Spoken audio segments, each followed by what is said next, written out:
Well, good day, everybody.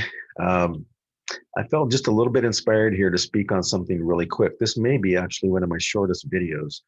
If you don't know me, my name is John Solano. I'm a family counselor. I have been for going on 11 years. I've been a professional counselor for the last 30 years.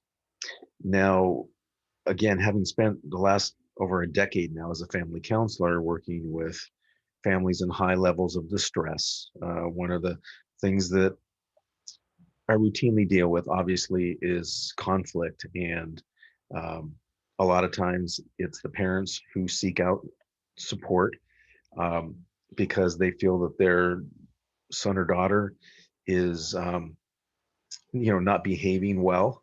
Um, there's obviously a scale of how challenging that can get. Sometimes it's, you know, um, kind of violent behavior and aggressive behavior, all the way down to maybe just not doing chores and not going to school. Now, when the parents come in, they're often highly frustrated and exhausted, and it can feel like to the parent that their child is uncooperative. Sometimes we hear oppositional or defiant. Now, here's why I wanted to do this video, because it's a tough job. It's a tough job as a parent to what I want to call kind of find the right position for yourself. Um, because you can end up beating yourself up for things that aren't necessary. I mean, for a good example of that is that a lot of times parents don't understand what human development looks like, what child and adolescent development looks like, and so they don't understand how important it is that as human beings we exercise free will to make choices of our own, even though sometimes those choices aren't going to end up good. That's what we call individuation. That's how we become our own person. Every parent wants their child to become their own person, and yet sometimes that can be misinterpreted as disrespect. But it's actually just normal. And if that's going on, that's a good sign. But how you manage that is really important. So, yeah, there's some traps here for parents. One of those I think that's become more contemporary is that,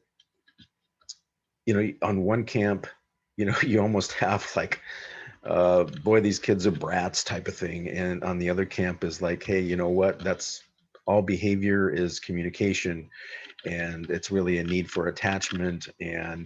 Um, and that if kids had the tools, they would be doing better than what they are. So, like a lot of things, I mean, human behavior, psychology is complex. And if it isn't complex, at least it takes some explaining. You can't just oftentimes take one idea and then expand it to cover everything. It doesn't. It's often, that there's truth on both sides of the line. One of the ways that I would explain this is that in psychology, if you will, and transpersonal psychology, it's not easy. I mean, it's easy to see that there's a way we behave in the world, and then there's something that people like to call their best self. There's a part of in our psyche. There's a part of us that just kind of stands back and witnesses, and then there's a part of our psyche, if you will, part of us that's kind of what I call on the playing field. Um, it's almost like a little bit of a soldier down in the trenches, and up on the mountain are the generals. Um, so this part of our psyche, that just stands back and is really kind of unimpacted and undefiled by the challenges that we face in this world. And then the other part, some people call it our ego, is kind of down in the trenches and feeling it all. And so we kind of have two parts of ourselves. So when somebody says, for instance, that you know your your son or daughter is opposing you, or defying you, what I know in psychology, and I think I have to say this in order to do honor to psychology, is that that's true. I mean, it doesn't take me much in terms of having a discussion with people, whether it's a child, teen, or adult. It doesn't take much to get somebody to admit that they're purposely sticking it to somebody, that they're getting revenge, that they're not happy with how they've been treated, and consequently they've become on the offensive for it. That's just normal human kind of stuff. And so on the one hand, yes, we can be purposely oppositional and defiant. We can be purposely aggressive. We can purposely, with intention, seek revenge. Now, that being said, it is that part of ourselves isn't the truest part of ourselves. It isn't the best part of ourselves. It's not our best self. Sitting back a little farther, there is a best self, and it's that self where one could say, yeah, there's no intention to hurt, or there's no, that as a child, that your teen wants to do well. I think that's true. I think ultimately kids want to please their parents. I think in adult relationships, in marital relationships, we want to be a source of pleasure for one another. We want to treat each other well. That's our best self. And then in steps life and all the experiences that we've had in our lives that we bring, if you will, to the present moment in our relationships, if you will, bring to the playing field.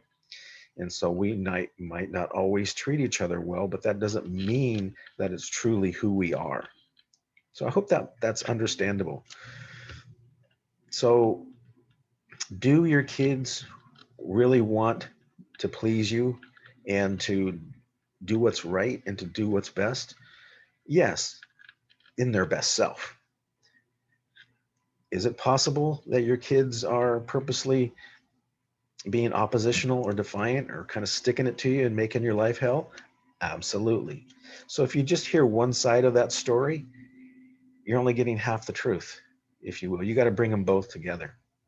And that's what a lot of what I do. And then I help people develop the capacity to see through those nasty parts of ourselves so we can not fall into the traps that are laid before us and we can maintain our integrity as we move forward. So I hope that's been helpful to clarify that. Take care.